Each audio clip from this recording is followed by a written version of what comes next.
हम लोग का जो नेक्स्ट टॉपिक है जो हम बात कर रहे थे वो क्या था, हम लोग को यहां पे बात करनी थी कि अम्ल के रासायनिक गुण क्या होते हैं। तो हमारा हेडिंग ही क्या है, अम्ल के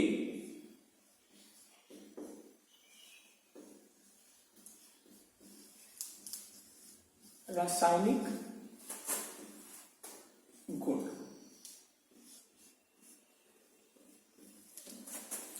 ध्यान दीजिए यहां से जो है कुछ क्वेश्चंस आते हैं, मतलब अगर इस चैप्टर से क्वेश्चन आए, बाकी क्वेश्चंस नहीं आए तो यहां से आने के बहुत ज्यादा चांसेस होते हैं। क्यों? क्योंकि ये थोड़ा टफ टाइप का होता है और ये 4 नंबर के क्वेश्चन भी दे सकते हैं। कैसे?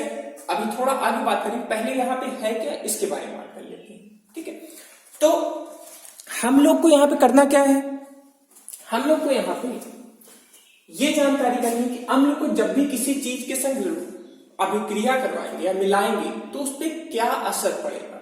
यही है हमारा अम्ल के रासायनिक गुण। ठीक है, तो यहाँ पे टोटली हमें 5 चीजों से अभिक्रिया करवानी है। सबसे पहले हम धातु से करवाएंगे। तो हमारा पहला टॉपिक होगा इसमें जो होगा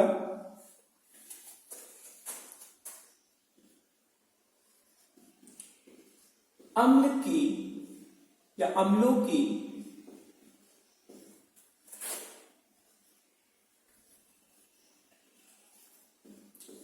धातु के साथ अभिक्रिया।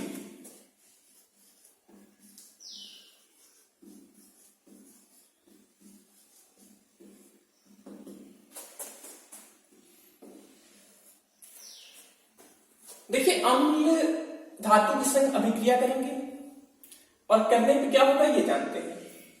तो लिखिए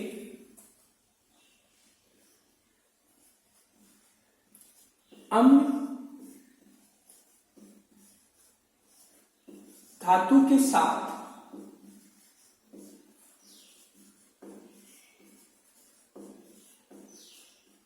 अभिक्रिया करके लवण तथा हाइड्रोजन गैस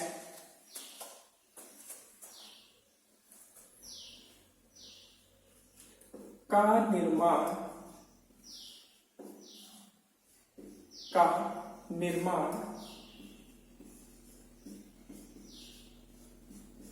करते हैं। मतलब क्या है, अम्ल जब भी धातु के संग अभिक्रिया करेगा तो क्या क्या बनाएगा, लवण और H2 गैस। इसको हम ऐसे भी समझ सकते हैं, अम्ल प्लस धातु क्या बनाएंगे, लवण और H2।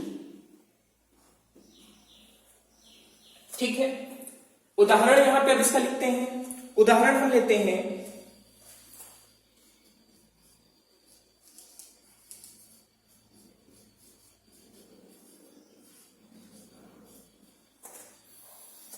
ये है मैग्नीशियम और ये है सल्फ्यूरिक अम्ल। जब ये दोनों मिलेंगे तो क्या बनाएंगे,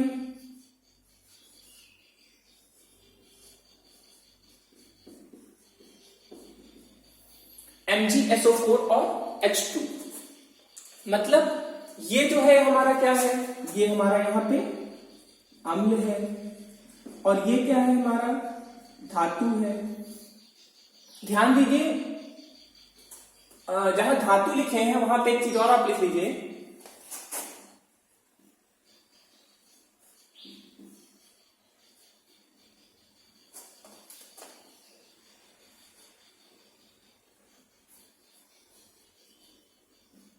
वे धातु इन अभिक्रिया में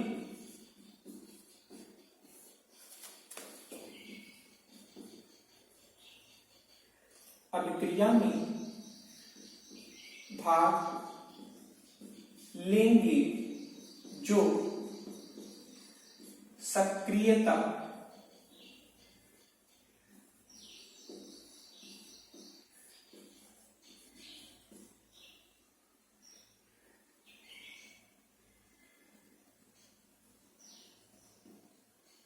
जो हाइड्रोजन से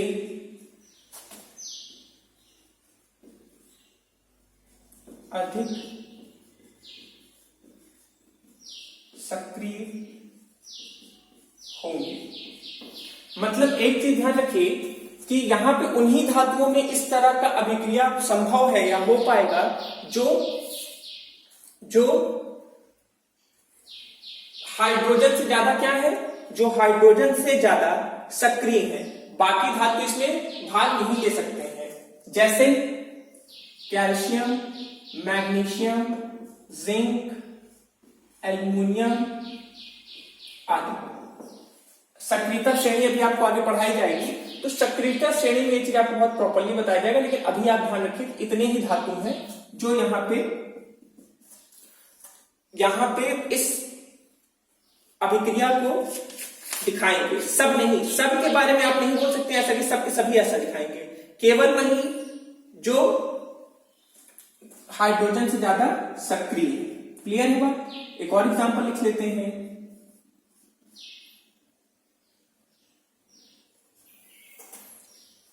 ये क्या है? धातु है। ये क्या है? अम्ल है। दोनों में अभिक्रिया होगी कि नहीं होगी? होगी, क्योंकि जो आयरन होता है, यहाँ पे लोहा पढ़ा लीजिए, Fe या आयरन या लोहा, ये भी जो है हाइड्रोजन से अधिक सक्रिय है। क्या होगा? FeCl2 बनाएगा, साथ में हाइड्रोजन गैस हमारा निकल आएगा। क्लियर है बात? जल्दी से नोट कर लीजिए इसको। हो गया? अब देखिए हमारे पास जितने तरह के यौगिक होते हैं, सब के सभी का हमको बात करना है। लगभग 5 प्रकार हमने अभी पहला खत्म किया है। अब हमारा दूसरा कौन होगा? अम्ल की धातु के संग अभिक्रिया करवाए। अब किसके साथ करवाए? ऑक्साइड के संग करवा लेते हैं। हाइड्रोक्साइड, जिसके संग आपको अच्छा लगे, तो हम ऑक्साइड के संग अम्ल की धात्विक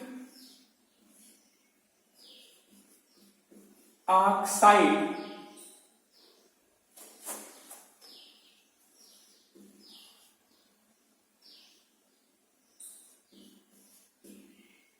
के साथ अभिक्रिया। अब यहां पे क्या होगा? हम यहां पे जो अभिक्रिया करवा रहे हैं, किसके संग करवा रहे हैं? ऑक्साइड के संग। ऑक्साइड नाम सुने हैं? सुना तो होना चाहिए। जब भी किसी तत्व के अंत में क्या हो, ऑक्सीजन, उसे हम क्या बोलते हैं? ऑक्साइड।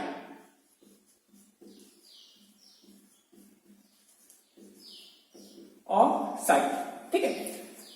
तो यहां पे क्या होगा, बात करें, जब भी अम्ल धात्विक ऑक्साइड के संग अभिक्रिया करेंगे। अब देखिए हम वो चीज नहीं लिख रहे हैं, आप लोग अपने हिसाब से लिख लीजिएगा कि जब भी कोई अम्ल धात्विक ऑक्साइड के संग अभिक्रिया करेगी, धात्विक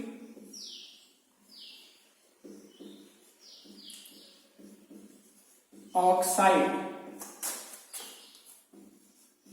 के साथ,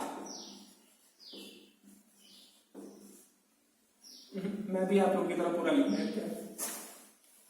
जब भी अम्ल कोई धात्विक ऑक्साइड के साथ अभिक्रिया करेगी तो वहां पर लवण और जल का निर्माण होगा। किस किस चीज का? लवण और जल। लवण मतलब नमक, जल मतलब पानी, H2O। तो जल लिखिए चाहे H2O लिखिए, दो के दोनों चीज समान है, ठीक है। एग्जाम्पल लिया जाए तुरंत। एग्जाम्पल क्या होगा? अब अम्ल है HCl, धात्विक ऑक्साइड में हम किसको ले लें? CaO ले सकते हैं। क्या ये ऑक्साइड है कि नहीं है? जाहिर सी बात है, इसके अंत में O है तो ऑक्साइड है। इसी तरह CO3 हो जाएगा तो कार्बोनेट हो जाएगा। SO2 या SO3 सल्फाइड हो जाएगा। तो ध्यान दीजिए बाद में जो लगता है उसी के अकॉर्डिंग उसका सरनेम आता है। अब यहां पे क्या होगा, ये इससे जुड़ जाएगा और ये इससे जुड़ जाएगा, इसको 2 कर देते हैं क्योंकि H2 होना चाहिए तभी तो बराबर होगा। हाँ, तो यहां क्या बनेगा, CaCl2 जो कि हमारा क्या है, लवण है या नमक है, और CaO सॉरी, और क्या बनेगा, H2O और जल। मतलब जब भी हमारा अम्ल और धात्विक ऑक्साइड मिलेंगे तो क्या क्या बनेगा, लवण और जल। एक और एग्जांपल लिख लें, एक से तो काम चलने वाला नहीं है आप लोग का, दो दो एटलीस्ट कम से कम दो आप लोग जाने रहिए। H2SO4,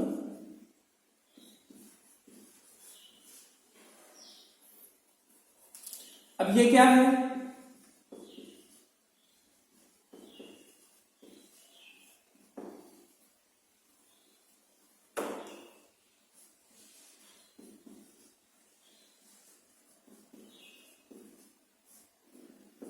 ठीक, ये ऑक्साइड है, ये अम्ल है, ये भी अम्ल है। हमने क्या बताया था कि जब भी अम्ल और ऑक्साइड मिलेगा तो क्या बनेगा, लवण और जल।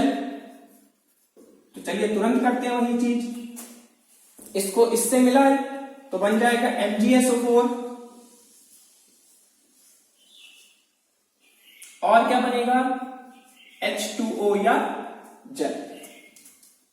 क्लियर है बात, मतलब जब भी अम्ल, अब इसको कैसे आप लिख सकते हैं, आप इस तरह लिख सकते हैं कि जब भी कोई अम्ल या जब भी अम्ल किसी धात्विक ऑक्साइड से मिलेगा तो रासायनिक अभिक्रिया के पश्चात वह लवण तथा जल का निर्माण करेगा। क्या क्या, लवण और जल। इसको नोट कर लीजिए जल्दी से, हो गया ये भी आप लोग का। अगला करें, अगला क्या होगा,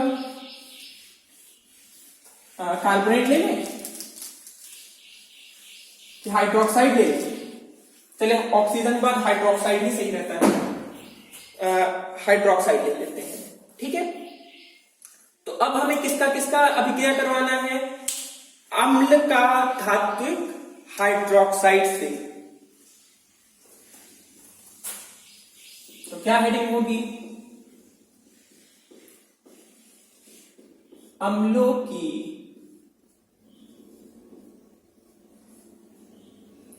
धात्विक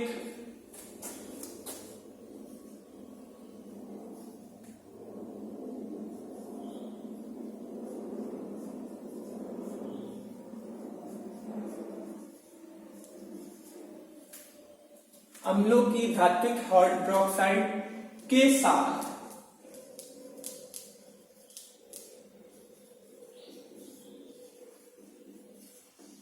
अभिक्रिया। यहां पे क्या होगा, ध्यान दीजिए, जो चीज ऑक्साइड के संग हुआ है, जो चीज हमारे ऑक्साइड के संग हुआ है वही हमारे हाइड्रोक्साइड के भी साथ होगा। तो क्या हो जाएगा,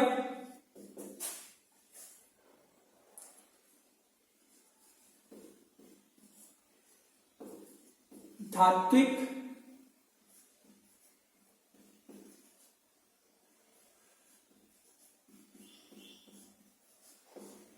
हाइड्रोक्साइड किसके संग मिलेगा,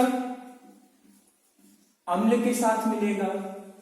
अम्ल के साथ मिलेगा तो क्या बनाएगा, लवण और जल, या H2O पहले लिखिए, H2O। तो ध्यान दीजिए, जो चीज हमारा ऑक्साइड के संग हुआ वही चीज हमारा किसके संग हुआ, हाइड्रोक्साइड के भी संग हुआ। चलिए इसका कुछ सूत्र लिख लें। हम लेते हैं कैल्शियम हाइड्रोक्साइड और मिला देते हैं किसके संग, इसको HCl के संग, ठीक है। क्या होगा, पहले लवण बनाते हैं तो कैल्शियम और क्लोरीन। लवण अभी कैसे बनेगा बताया जाएगा। ध्यान दीजिए, लवण जब भी बनता है तो लवण में एक हिस्सा जो होता है, लवण जब भी बनता है मैक्सिमम टाइम, तो उसका एक हिस्सा जो होता है धातु का होता है और दूसरा अधातु का होता है। धातु और अधातु मिलकर हमारा क्या बनेगा, लवण बनेगा। और क्या बनेगा? H2O, जल।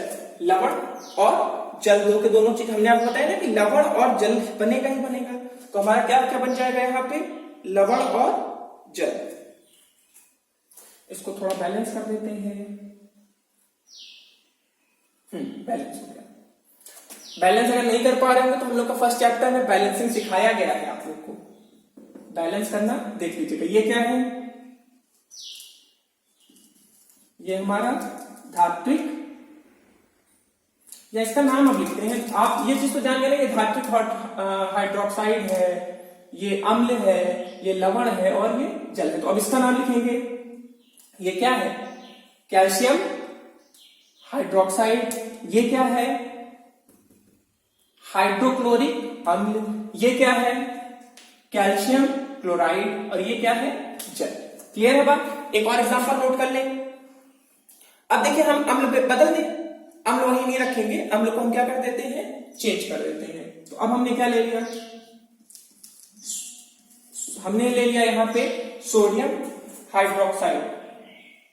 सोडियम हाइड्रोक्साइड ले लिया, और सोडियम हाइड्रोक्साइड के संग हम क्या ले लें? यहां पे दूसरा अम्ल ले लें, सल्फ्यूरिक अम्ल ले लें। अब सल्फ्यूरिक अम्ल ले लिए तो फिर से वही चीज, कोई नया प्रोसेस तो है नहीं, वही काम होगा। हमारा धात्विक हाइड्रोक्साइड और अम्ल मिलेंगे और क्या बनेगा बताइए? लवण और जल। तो अब यहां पे क्या क्या है?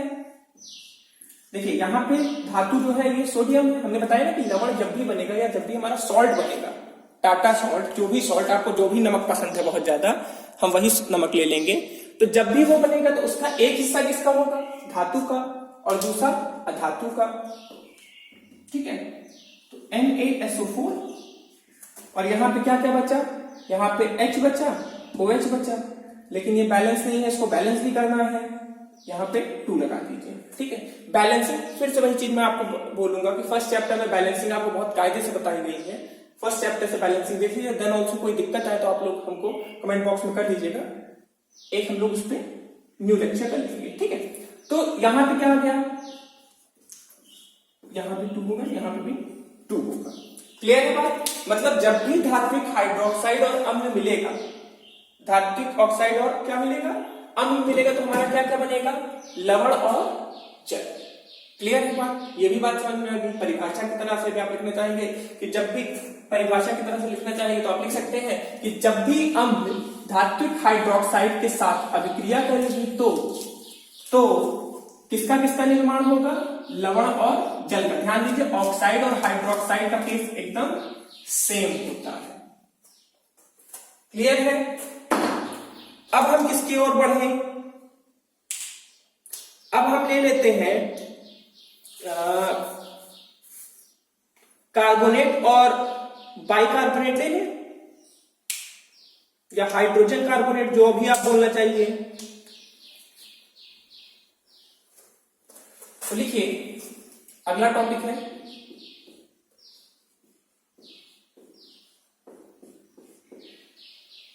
अम्लों की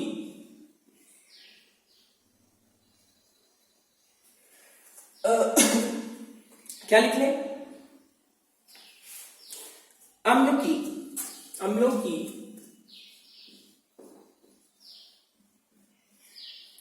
धात्विक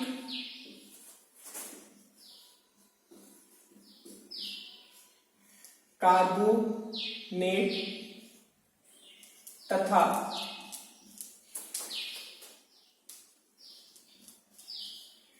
धात्विक बाई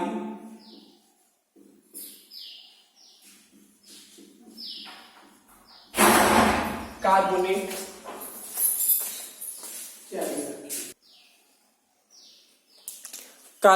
तथा बाइकार्बोनेट के साथ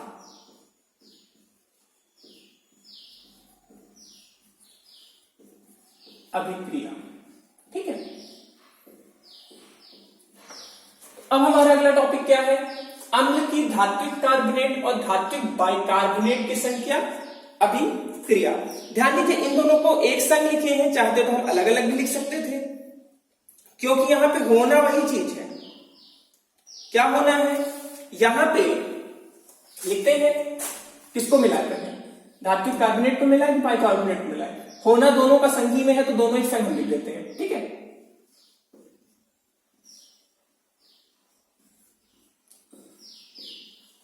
धात्विक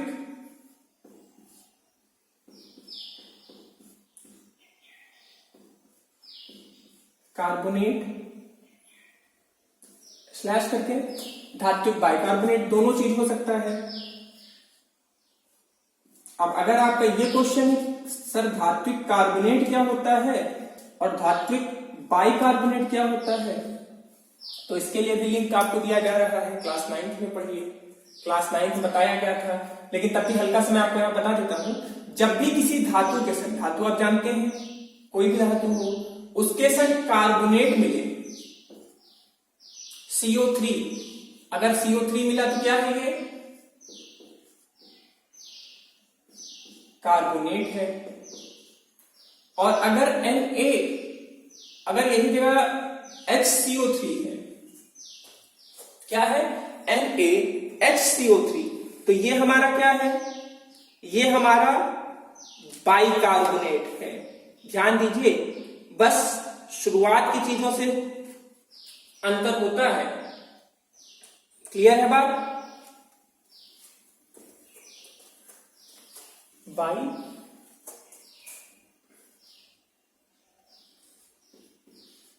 कार्बोनेट, ठीक है, धात्विक कार्बोनेट और धात्विक बाइकार्बोनेट। अगर ये है HCO3 है तो धात्विक बाइकार्बोनेट है, अगर सीधे CO3 है तो कार्बोनेट है। क्लियर है बात? तो धात्विक कार्बोनेट और धात्विक बाइकार्बोनेट की अभिक्रिया किससे करवा देंगे, अम्ल से करवा देंगे। अम्ल से करवाएंगे तो क्या होगा, अम्ल से करवाएंगे तो देखिए तीन चीज यहां पे बनेगा, यहां पे क्या होगा, तीन चीज बनेगा। क्या क्या, लवण, जल और कार्बन डाइऑक्साइड। CO3 है तो इसी CO3 से टूट के क्या निकलेगा हमारा, CO2 और CO2। क्लियर है बात? तो हमारा धात्विक कार्बोनेट और धात्विक बाइकार्बोनेट जब अम्ल के संग अभिक्रिया करेगा तो क्या क्या निकलेगा, लवण, जल और CO2 या कार्बन डाइऑक्साइड। ठीक है, एग्जाम्पल इसका लिखें। हमने लिया CaCO3, इसको हम क्या बोलेंगे, कैल्शियम कार्बोनेट। CO3 है तो कार्बोनेट होगा। और अगर यही जगह हम एक और लिख लेते हैं CaHCO3, तो ये क्या होगा, ये हमारा क्या हो जाएगा, ये हमारा कैल्शियम बाइकार्बोनेट कहलाएगा। ठीक है, इसका अभिक्रिया हम किससे करवा दें, हम इसका अभिक्रिया करवा देते हैं HCl से। ठीक है, HCl हमारा क्या है, अम्ल है। HCl अम्ल होता है क्योंकि इसको जब भी हम जल में खोलेंगे तो क्या होगा, H+ आयन टूट के निकल आएगा, और जब भी H+ आयन निकलेगा तो क्या बनेगा हमारा, वो क्या कहलाएगा, वो अम्ल कहलाएगा। और ये सिद्धांत हमें किसने दिया कि जब भी किसी चीज से H+ निकले तो क्या होगा, आर्हीनियस जी ने बताया था, नहीं बताया था, आर्हीनियस जी ने हमको बताया था कि जब भी कोई चीज से जल में घोलने पे, जल में विलय करने पे उससे H+ निकलेगा तो वो क्या कहलाएगा, अम्ल कहलाएगा। ये चीज हो गया। चलिए अब सबसे पहले लवण बनाते हैं। तो लवण के लिए हमने आपको दो चीज बताई, धातु अधातु, धातु अधातु। हाँ, उनके आयन के हिसाब से आप उसको लिख दीजिएगा। जैसे कैल्शियम के ऊपर कितना होता है, +2 होता है, और Cl के ऊपर -1 होता है, तो 2 बार। और क्या निकलेगा, CO2 निकाल दीजिए। और क्या निकलेगा, H2O। आप लोग इसको देख लीजिएगा, एकदम बैलेंस है। हाइड्रोजन 2 थे, वो 2 हाइड्रोजन, 3 ऑक्सीजन थे, 3 ऑक्सीजन, 1 कैल्शियम था, 1 कैल्शियम, 2 क्लोरीन था, 2 क्लोरीन। क्लियर है एकदम बात, एकदम सही है। यहां पे क्या होगा, फिर से वही कैल्शियम क्लोराइड बन गया हमारा। और क्या है, CO3 निकाल दें। सॉरी CO3 टूटेगा किसमें, CO2 और 2H2O। हाइड्रोजन यहाँ पे 4 हो जा रहे थे और ऑक्सीजन 2 बच रहे थे, तो हमारा क्या हो जाएगा, वो 2 हिस्से में हो जाएगा और हमारा वो चीज क्लियर हो जाएगा। बात आई समझ में कि जब भी कैल्शियम जब भी कोई कार्बोनेट या बाइकार्बोनेट हमारा किसी अम्ल के संग अभिक्रिया करेगा तो क्या होगा, क्लियर हुआ। ऑक्सीजन कितनी हो रही है, 6, 1 मिनट, यहां पे भी 2 हो जाएगा, ठीक है। तो फिर से एक बार जल्दी से रिवाइज करेंगे, जब भी कोई धात्विक कार्बोनेट किसी अम्ल के संग अभिक्रिया करेगा तो क्या होगा, क्या क्या बनेगा, लवण, जल और कार्बन डाइऑक्साइड, क्लियर है। अब जल्दी से हम आज के अपने इस चैप्टर के, अभी आखिरी टॉपिक नहीं है मत समझिए, बट आखिरी समझने वाला टॉपिक है, बाकी इसके बाद थोड़ा सा रटना पड़ेगा आप लोग को, क्योंकि कुछ अम्ल होते हैं जिनके उपयोग के बारे में हम लोग बात करेंगे। अब देखिए पांचवा और आखिरी, सबसे पहले हमने किससे करवाया, धातु से करवाया, उसके बाद किससे करवाया, ऑक्साइड से, उसके बाद हाइड्रोक्साइड से, उसके बाद कार्बोनेट और बाइकार्बोनेट। अब आखिरी क्या है, अम्लों की, सल्फाइड नाम सुने होंगे, नाम सुने ही होंगे, सल्फाइड और बाइसल्फाइड। तो अम्लों की धात्विक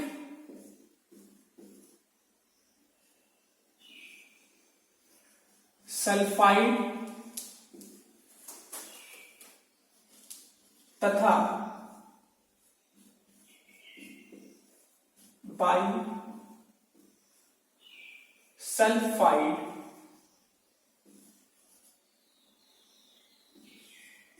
के साथ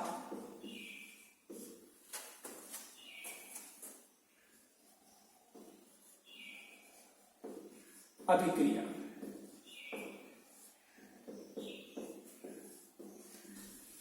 ठीक है।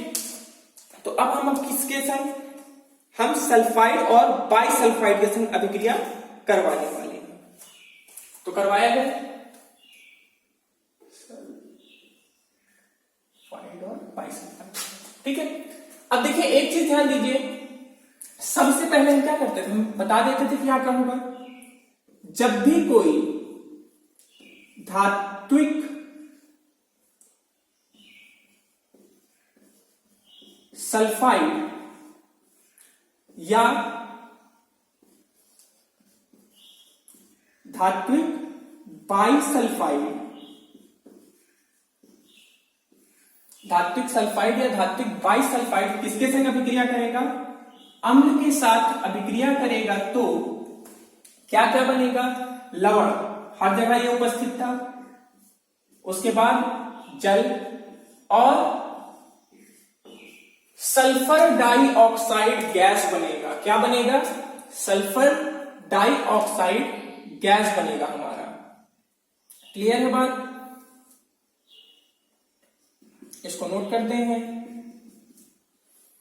इसको कितने पार्ट में नोट करेंगे, इसके भी 2 एग्जांपल देख लेते हैं। अब जल्दी से एक धात्विक सल्फाइड सोचिए नाम, सोचिए सोचिए सोचिए, Na को यूज कर लें, सोडियम सल्फाइड, क्लियर है। Na2SO3 किसके साथ करवा दें, HCl को फिर से बुलाएं, क्योंकि HCl हर जगह बहुत उपस्थित रहता है, तो HCl को ही बुला लिए। और एक बाइसल्फाइड का भी नाम लिख लेते हैं, Na2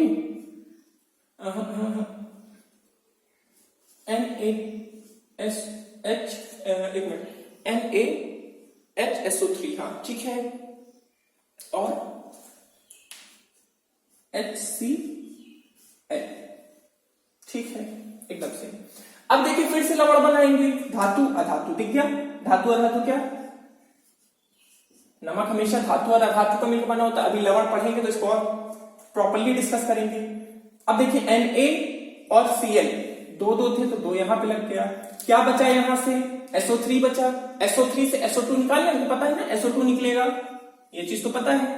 तो SO2 निकाल लिए, बचा कितना ऑक्सीजन, एक, 3 था, 2 उधर चला गया, एक बचा, और उससे क्या बना दे H2O। क्लियर है बात? देखिए ये चीज हमको जैसे हमको कोई यहाँ पे इक्वेशन दिया गया या रासायनिक अभिक्रिया दी गई, हमको कोई भी यौगिक दिया जा सकता है, हमें क्या करना है, हमें पता रहेगा कि अगर H2O और SO2 निकाल दें, अगर इसमें से H2O और H2O पहले ही निकाल दें तो जो बचेगा वही तो लवण बनेगा। चलिए इसमें करके देखते हैं। सबसे पहले हमने इससे निकाल दिया H2O मतलब जल और सल्फर डाइऑक्साइड, ठीक है। सल्फर डाइऑक्साइड कहां से निकलेगा, चलिए थोड़ा सा इसमें हल्का सा गंदगी कर लेते हैं। सल्फर डाइऑक्साइड यहां से निकलेगा SO2, और यहां पे क्या बचा, एक ऑक्सीजन बचा, एक H यहां से आया, एक H यहां से आया, तो H2O, मतलब इतनी चीजें पूरी खत्म हो गई जो चीज अंडरलाइन है, बचा क्या NaCl। तो ये एक तरीका होता है आपको कौन सा लवण बन रहा है जानकारी पाने का। क्लियर है बात? इसको नोट कर लीजिए जल्दी से। अब देखिए यहां पे कुछ खास प्रकार के अम्ल के नाम मैंने लिखे हैं जिनका हमारे दैनिक जीवन में बहुत ज्यादा उपयोग होता है। जैसा पहला नाम है सल्फ्यूरिक अम्ल, जिसका देखिए ये 3 ऐसे अम्ल हैं जिनका सबसे ज्यादा उपयोग, या जितनी भी अभिक्रियाएं आपको बताई गई होंगी, आपको अम्ल की रासायनिक अभिक्रिया में जो भी अभिक्रिया बताई होंगी, अम्ल की जितनी भी चीजों के संग अभिक्रियाएं, 5 के 5 में आप देखोगे कि इन्हीं तीनों का यूज हुआ है। ले देखिए ये और ये, तो ध्यान दीजिए ये 3 के तीनों चीजों का बहुत ज्यादा यूज होता है, 3 के तीनों अम्ल का बहुत ज्यादा यूज होता है तो वैसे ये 3 के तीनों खनिज अम्ल, पर तीनों का बहुत ज्यादा यूज होता है। तो इनके उपयोग के बारे में भी हल्का सा बात कर लेते हैं। जैसे हम पहली बात करें सल्फ्यूरिक अम्ल की, या जिसको हम लोग तेजाब के नाम से भी, कॉमनली तेजाब के नाम से भी जानते हैं, जब लेकिन इसका तनु विलयन होता है तब, तो इसका यूज कहां कहां होता है, घर में जो आपके इन्वर्टर वाली बैटरीज होती है, लेड बैटरीज, उसमें होता है, पेट्रोलियम उद्योग में होता है, प्लास्टिक निर्माण में होता है, कृत्रिम रेशे बनाने में होता है, और उर्वरक मतलब फर्टिलाइजर्स या खाद, उसके भी निर्माण में इसका उपयोग होता है। नेक्स्ट बात करें हम नाइट्रिक अम्ल की, तो नाइट्रिक अम्ल का उपयोग कहां कहां होता है। नाइट्रिक अम्ल का उपयोग मेनली सोना चांदी की सफाई में होता है, जब उनका शोधन होता है, सफाई की जगह शोधन करिए ज्यादा अच्छा होगा। शोधन मतलब जब वो पत्थर में होते हैं उनसे निकालने की प्रक्रिया को शोधन कहते हैं, ठीक है। शोधन में, औषधि निर्माण में, विस्फोटक बनाने में, उर्वरक बनाने में इसका भी उपयोग होता है HNO3, ठीक है। और इसके बाद आखिरी है हाइड्रोक्लोरिक अम्ल या HCl। इसका उपयोग कहां कहां होता है, इसका उपयोग वस्त्र उद्योग में होता है। किस लिए, कपड़े को रंगने में, कपड़े में जो रंग आता है वो इसकी मदद से आता है। लोहे की चादर को साफ करने में, लोहा की चादर जब होती है उसको सफा भी करना पड़ता है, तो उसके लिए किसका HCl का यूज होता है। और भी बहुत से कामों में, आदि इसीलिए लगा दिया गया है क्योंकि यहाँ पे ये खत्म नहीं हुआ है, और भी बहुत से उपयोग इसके होंगे। अब देखिए कुछ हम यहाँ पे ऐसे अम्लों की बात कर रहे हैं जो हमें प्रकृति से मिलते हैं, या डेली हम लोग उस चीज को देखते हैं। जैसे हम सबसे पहले बात करेंगे सिरका। आप सभी लोग सिरका के बारे में बहुत कायदे से जानते हैं। सिरका को हम किस नाम से जानते हैं, एस्टिक एसिड, या एस्टिक अम्ल या एसिटिक एसिड। इसका सूत्र भी याद कर लीजिए, CH3COOH। ये हमारा क्या है, एस्टिक अम्ल। ये किसमें पाया जाता है, सिरका में पाया जाता है। अगला क्या